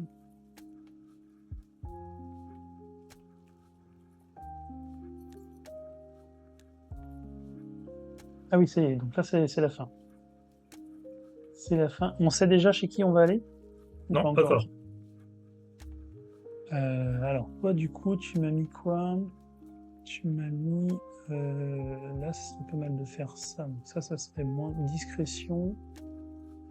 Tac, tac, tac, tac. On ne paye pas, t'as dit, pour revenir. Tac. Discrétion. Donc, je suis à 2 discrétions. 4 de combat. Paf. 6. 4, 6. Tac, tac. Alors un petit conseil, étant donné que toutes les dans ce mode de jeu-là, étant donné que tous les gardiens et les pièges, font 2, 4, 6, ça ne sert à rien d'avoir un nombre impair de Oui, discrétion ou effectivement. de combat. Donc autant, arrondir au nombre pair, le plus proche. 12. 12, il en faut 16. 20, ça coûte cher. Hein. 16, il en faut 16. Donc on va faire ça 15, 16. En discrétion, normalement, on est pas mal, on n'est pas tant que ça. Donc avec le genre, je suis à 12. J'ai plutôt joué sur le... Là, de toute façon, c'est 1, peu importe les cases. Quoi.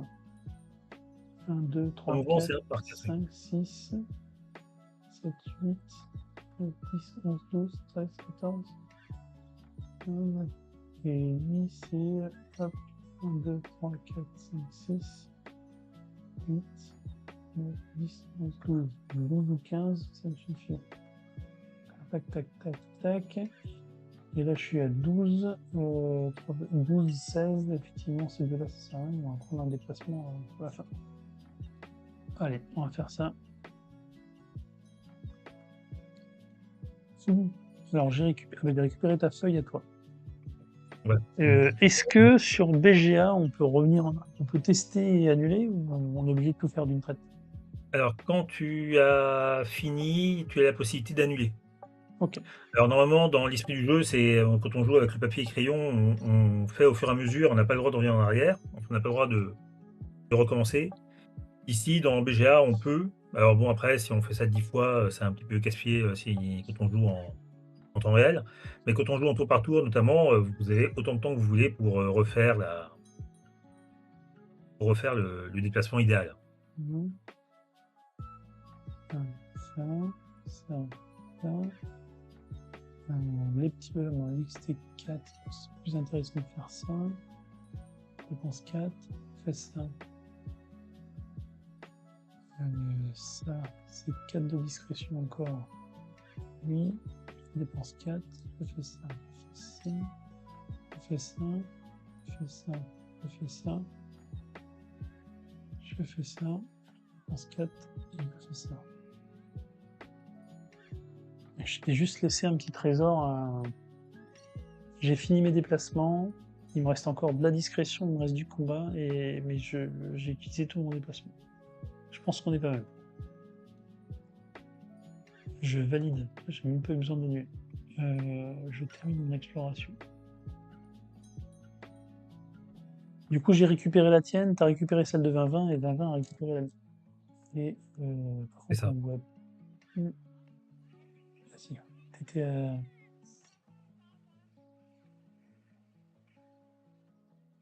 Ouais, j'ai pas mis tant de piches que ça, donc, par rapport à toi, vous avez rempli vos grilles, quoi. Moi, j'ai mis beaucoup de murs, mais qui servent un peu à rien, quoi. 20-20, il va se promener. 1, 2, 3, 4, 8, 9, 10, 11, 12, 13, c'est long quand même pour y aller.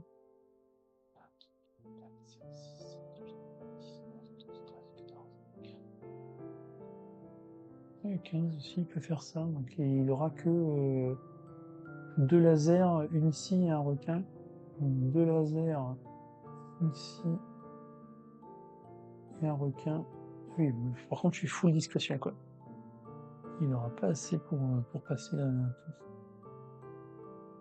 Parce que ça faisait.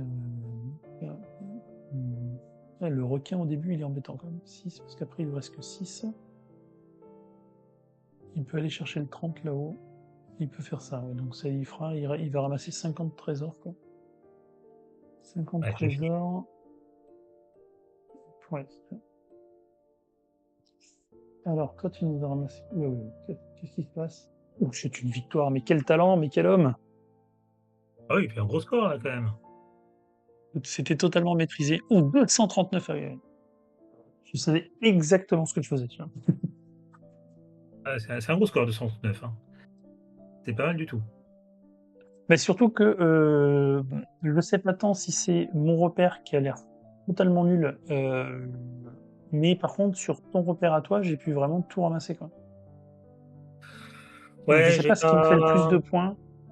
Ouais, ça, Stolen Secret, je fais 160 points sur les. Parce que j'avais beaucoup de déplacements et j'avais le bon. On peut regarder un peu, mais Le le bon tableau espion. est pas pour ça, hein, Hop, tu l'as là, ça? Ou la fiche de score? alors il te reste 50 points de secret, là où il nous en reste à Vavin et moi, 10 seulement. Et tu as volé Hmm. 160 points de ah oui, je t'ai donné beaucoup de secrets. Ouais, c'est assez honteux. C'est assez honteux ce que j'ai fait. 160 points de secret, oui. Bah, tu avais un bon agent qui a bien travaillé Ah. Et oui, oui. Il est bien entraîné. et était bien entraîné. Moi, j'en ai 90. Bon, j'ai quasiment tout pris, mais ça a pas suffi. Et puis, on t'en a volé que 50. Alors si on regarde dans la position finale, hein, Et 20-20 a le moins 20 aussi d'avoir deux gadgets. C'est pas ça qui fait la différence, quoi. non. Moi, j'aurais bien aimé avoir une foreuse, mais je l'ai raté. Hmm. En fait, il y a 3 cartes qui ne sont pas jouées dans la partie. Donc là, il y a un gadget qui n'a pas été joué et j'ai pas pu avoir la foreuse, mais ceci dit, j'aurais pas pu au maximum avoir, 10 points en plus, donc c'est pas ça qui a joué, non plus, énormément. Hem, Bah, très bien. Est-ce que tu as le temps pour en refaire une deuxième sur l'autre repère? Ou est-ce qu'on s'arrête là? moi, je peux en refaire une deuxième, hein, il y a Allez, on pas de va souci. lancer une deuxième partie. Hop. Est-ce que 20-20, tu veux faire une revanche? Est-ce qu'il y a d'autres joueurs dans le chat qui veulent se joindre à nous pour cette revanche? Donc là, on Ouais, va alors passer sur il le m'a dit que j'étais deuxième. généreux, effectivement, j'étais beaucoup trop généreux sur le Je t'en remercie. mais d'habitude, j'ai une autre tactique qui marche bien, mais ça fait 4 ou 5 parties que j'arrive pas à la mettre en place. À chaque fois, j'ai un tirage pourri qui fait que j'arrive pas à faire ce que je veux, donc j'ai voulu changer et revenir sur des basiques plus simples. Mhm. Et là, j'ai manqué un peu de temps à la fin, j'ai perdu des tours où j'ai pas réussi à finir la partie plus tôt. Des fois, quand on arrive à finir la partie au 30e tour, c'est 30-31e tour, ça permet vraiment de déstabiliser les adversaires et de les prendre de court. Et là, c'est pas sorti. Ouais, Vavin qui passe son tour. Est-ce qu'il y a quelqu'un d'autre dans le chat qui veut jouer sur la base polaire? Est-ce qu'on se fait une partie en tête à tête?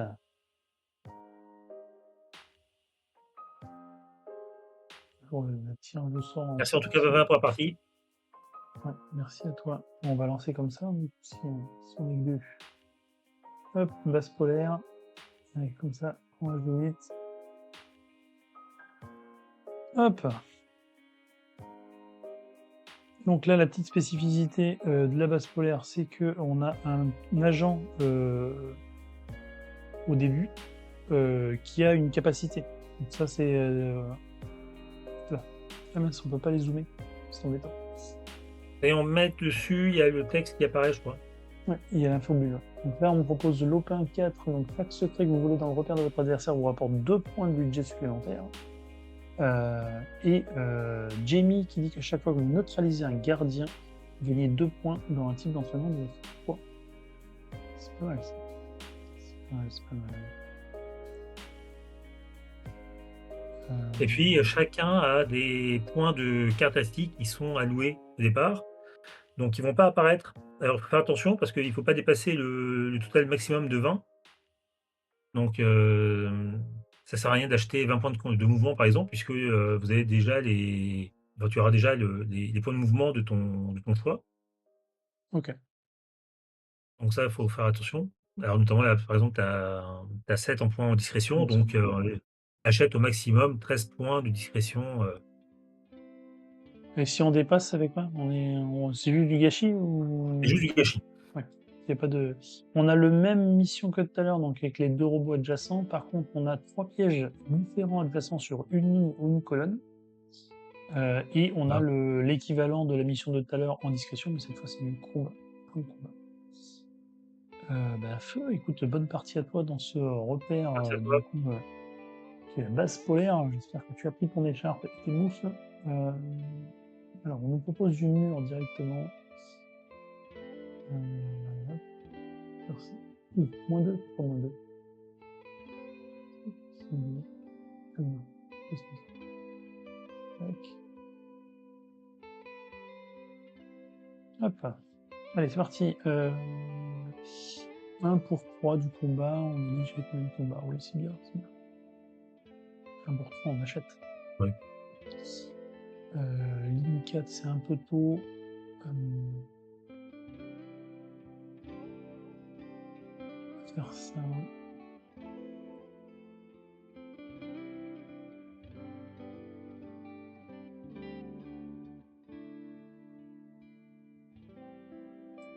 On va faire ça. Allez, pourquoi pas.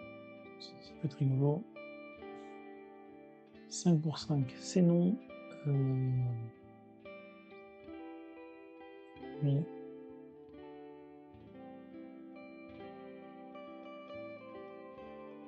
Hop. Ouais. C'est cher. Hein. Ah oui, là par contre on a changé, donc on n'a pas dit, mais les lasers maintenant c'est 1 point de déplacement et 3 de discrétion. Les scies c'est 3 points de déplacement et 4 de discrétion. Les piscines de requins c'est 10, soit en déplacement, soit en discrétion. On peut On va mélanger passer au les deux. complet. Enfin, un mix. Ok. Les chiens, c'est moins 4 de combat, moins 2 de discrétion. Les gardiens, moins 6 de combat, moins 1 de discrétion. Et les robots, moins 8 de combat, moins 2 de discrétion. On peut faire un mission full discrétion. Non, non, non. Oui. Hop, comme ça.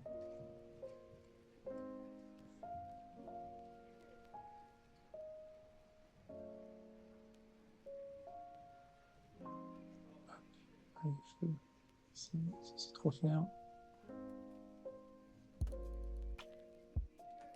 Alors, la piscine, on aime bien la piscine.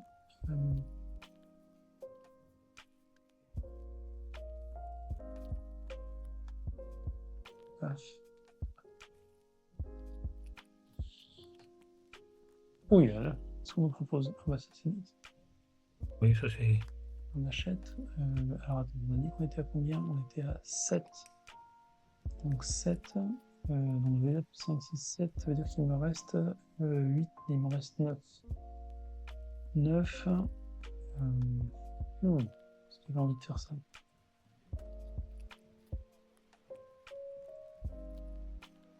Regarde.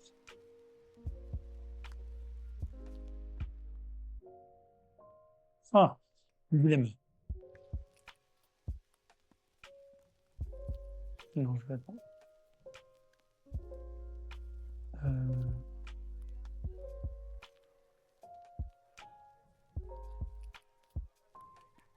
Ah, c'est bon.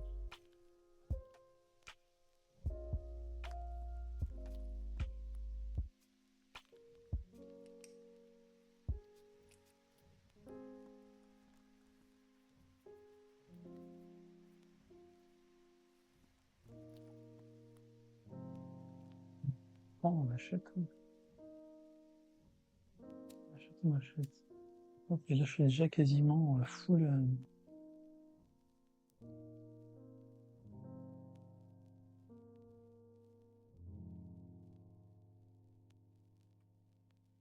Par contre, peut-être à un moment donné, il va falloir que je me mette à acheter du déplacement aussi. Ça, il faut penser, le déplacement, c'est souvent, l'erreur du débutant. On n'y pense pas et puis des fois, on a des tirages qui sont très particuliers qui font que ça marche, plus ou moins bien, hein.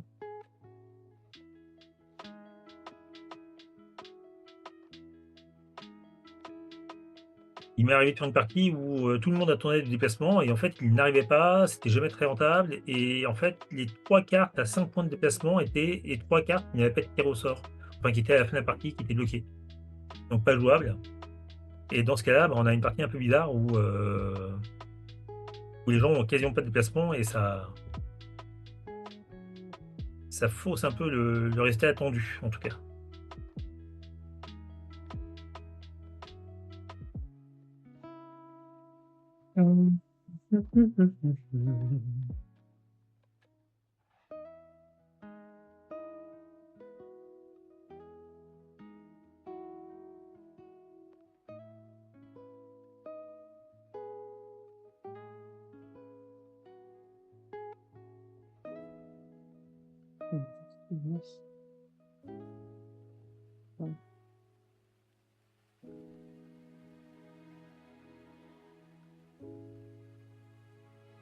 Cher, cher.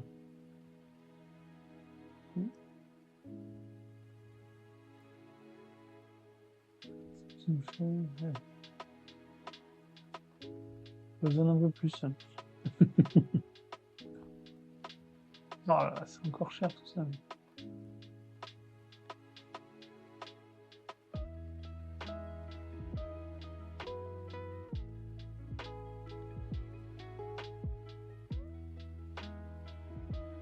Ah mais attends, faut pas que j'oublie qu'il y a ça à faire aussi.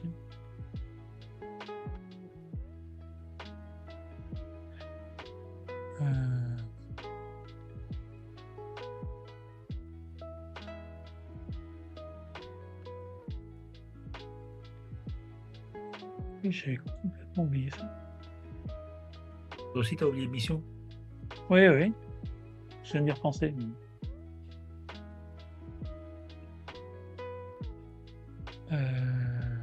Ouais, mais si, t'y es presque, toi. Mais si, mais tu l'as fini, du coup. Tu l'as fini. Ouais, Ah, j'avoue que j'y pensais plus. je me suis réveillé trop tard.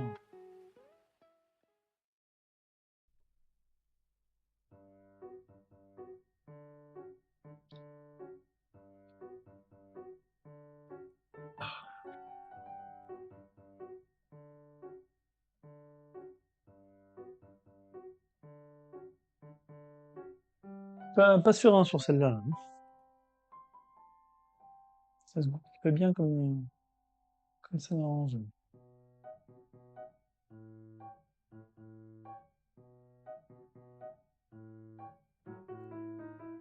Euh, 4, 5, il me restait quoi? bon, hein. Oh là là, et tu me valides tous les trucs. Ah non, c'est moi qui l'ai validé. C'était quoi? Mission combattant. Ouais, je l'ai validé aussi. Hop, pour reprendre ça.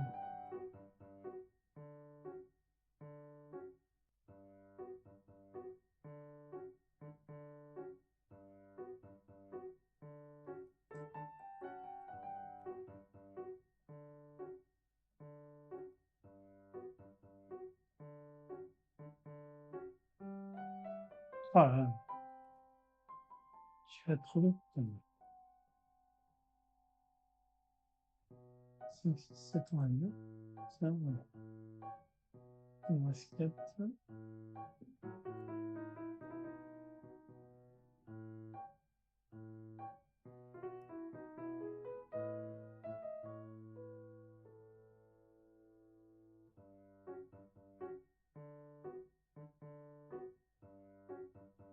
Ça, vous faites.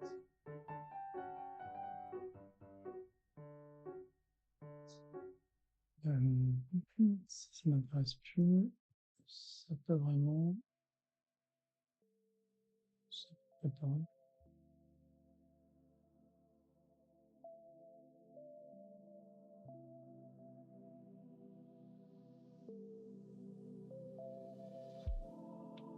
C'est bon.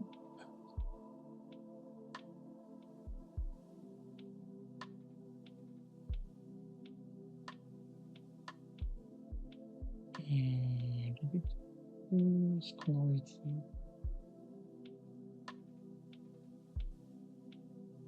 Pour l'instant, t'as rien pris dans les GK.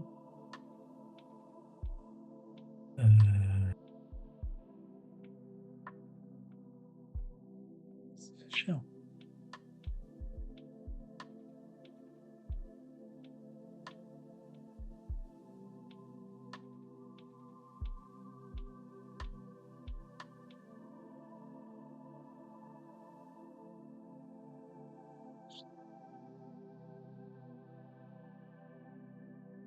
Alors, 2 points.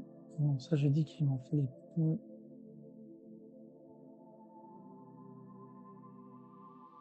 Prendre ça. Ah non, j'ai cliqué sur le bouton. Stop.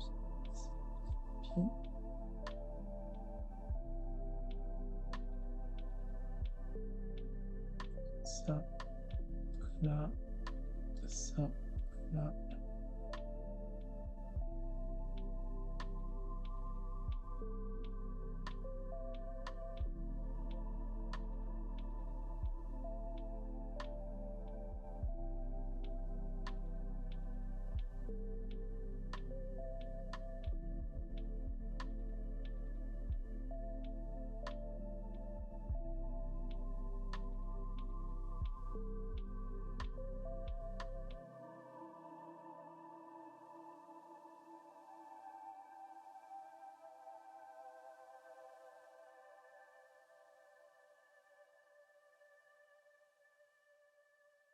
Ah, dilemme.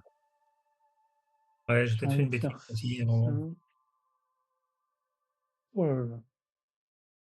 Cette petite chambre forte que tu nous as faite. Hop, on va faire ça. Est-ce que j'achète hop, oui.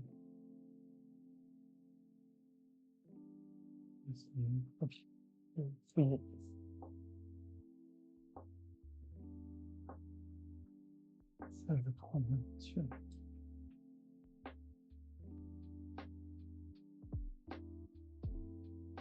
Ouais, on a fait tous les gros trésors. Pas aussi.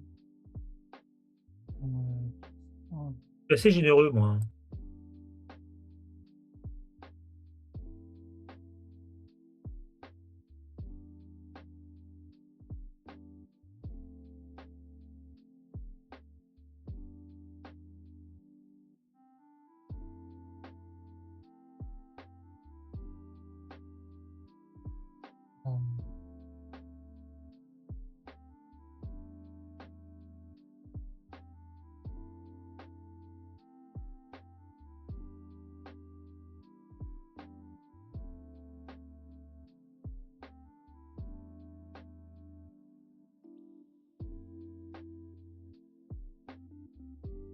ça, comme ça, comme ça, comme ça.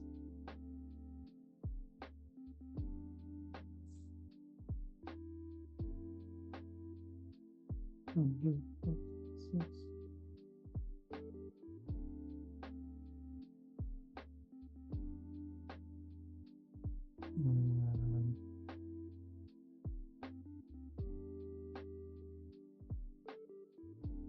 C'est là.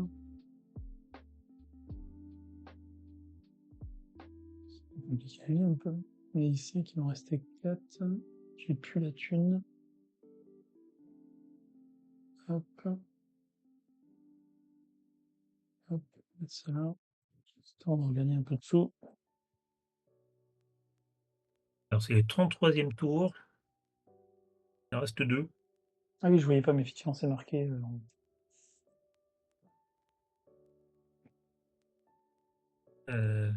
Et je sais pas quoi faire. Abandonne. Je pense que. Bon,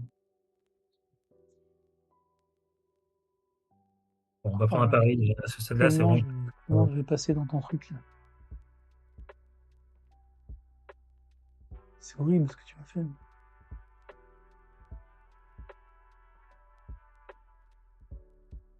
Oups. Oh, le double robot avant le 30, ça fait de connexion. Hop. Alors.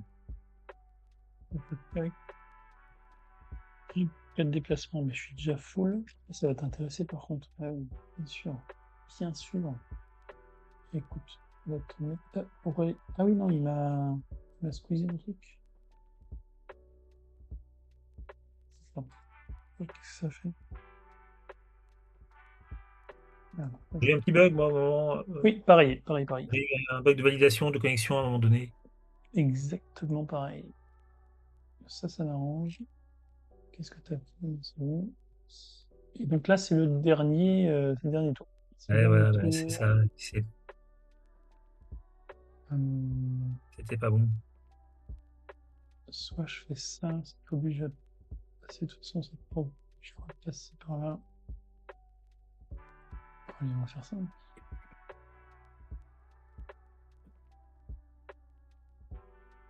Alors, alors, qu'est-ce que tu me proposes? Parce que là, t'es en quoi? T'es flou par contre. Mais t'as pas tant de discrétion que ça. Discrétion. Alors, qu'est-ce qui est intéressant à faire? On va éviter cette-ci tout de suite. Ah oui, mais ça sera intéressant. 1, 2, 3, tac, tac. Ouais, là, c'est un peu compliqué, ma main, je t'avoue. Alors, en attente. Pourquoi je suis en attente? T'as un choix à faire Ouais, moi j'ai un avant de... choix à faire avec mon perso. Ok. Euh, Donc, déjà, t'as une avance de 20 points parce que t'as pu valider la mission du milieu que j'ai pas. Et par contre, tu vas perdre 20 points parce que tu as eu quand même t'as utilisé un gadget. Et le gadget, tu pouvais rajouter un truc quelque part. Ça, c'est intéressant à faire dans tous les cas parce que 4, 8, le requin, c'est quoi que ça Je vais repasser par là. Bon, oui, de toute façon, il faut que je le fasse. Tac, tac, tac, tac, tac, tac, tac, pam. Oh, là, le requin, il fait mal. Hop, hop.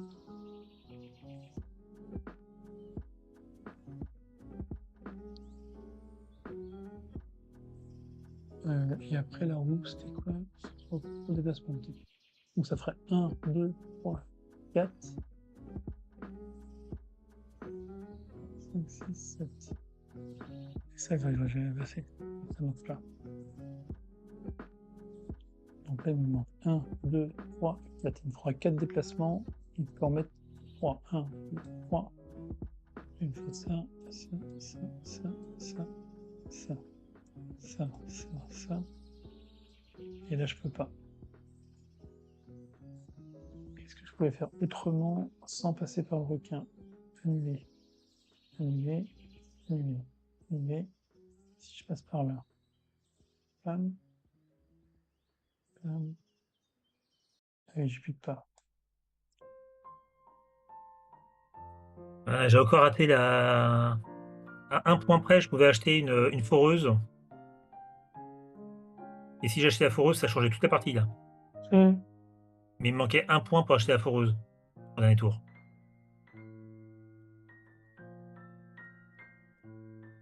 Heu,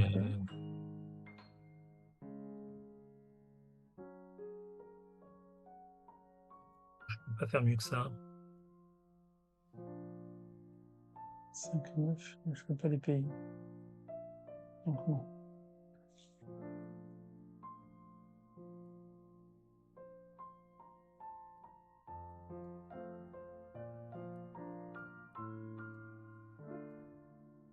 Et au mieux, je peux faire ça, et je peux aller en chercher qu'un de 30 là-bas. Ah, les requins, ils font mal. Ah, les requins, c'est méchant. Les requins font très très mal. Là, il a 6, il m'en faudra 3. 1, 2, 3. 2, 3. Et il a 6, il en fait 4. J'en laisse 4. Dispo. Ça.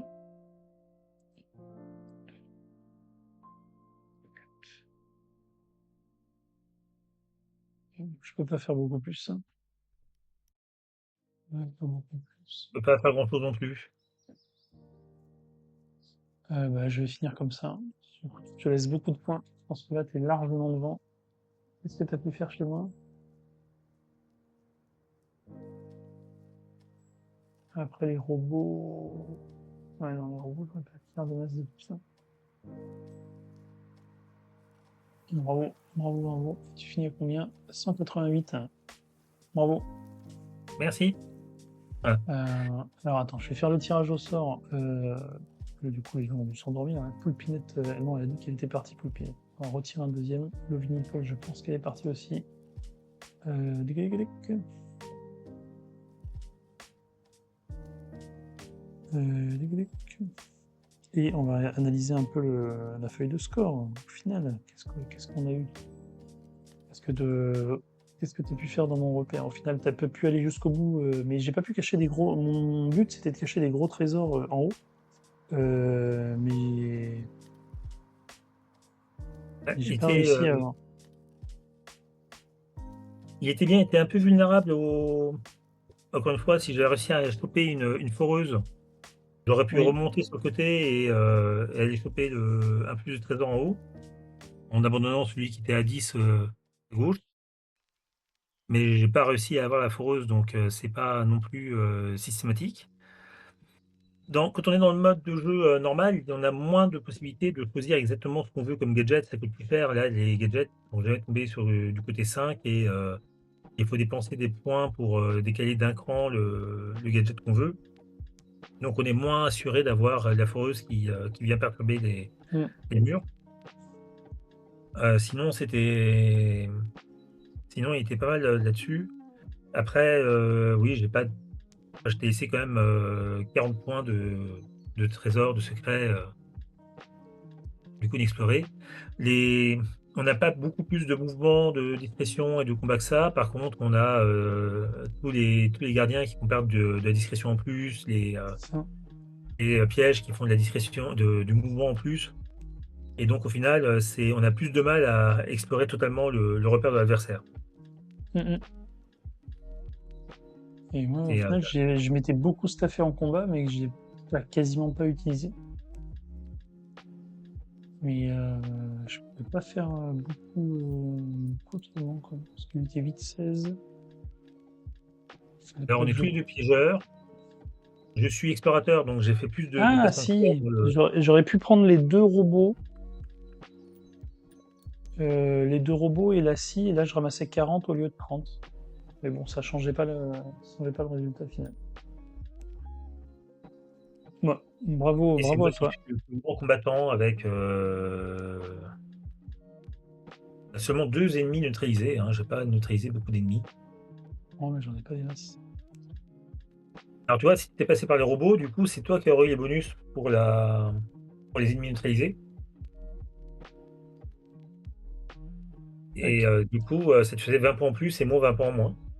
Ah oui, donc peut-être que... Ouais, non, mais... Ah si, remarque, 20, 60, on finissait, oui, mais on finissait à 10 points d'écart, donc effectivement. Ça changeait pas la game, mais ça On aurait aurait pu resserré avoir un peu. ouais, parce que Ouais. là, on a un écart assez important, mais Hmm. voilà.